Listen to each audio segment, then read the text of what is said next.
शिल्पा अपनी पैकिंग कर रही थी। अब डिसाइड हो चुका था कि शिल्पा, राजेश, वाणी और चिराग कल सुबह चले जाएंगे। यह सोच सोचकर वाणी खुश भी थी और दुखी भी थी। यहाँ शिल्पा अपनी तैयारी में बिजी थी और यही सोच रही थी कि कितनी जल्दी ये दिन निकल गए और किस तरीके से कितनी परेशानी के बाद आज सारी समस्याओं का समाधान हो गया है। ये सब बातें शिल्पा सोच ही रही थी, तभी अचानक रिया आई और कहने लगी, बुआ आप कल चले जाओगे ना, मुझे सच में आपकी बहुत याद आएगी। इतने दिन कैसे निकल गए पता ही नहीं चला। तभी राजेश ने कहा, रिया इसमें तुम इतनी परेशान क्यों हो रही हो, तुम भी हमारे साथ चलो ना।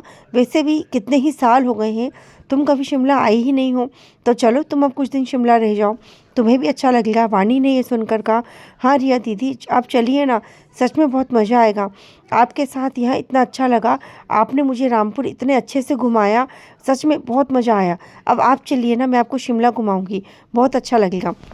यह सुनकर शिल्पा मुस्कुराने लगी और कहने लगी कि हाँ देखो, मैं कहती तो तुम मेरी बात तो मानती ही नहीं, अब ये लोग बोल रहे हैं तो अब तो तुम्हें मानना ही पड़ेगा।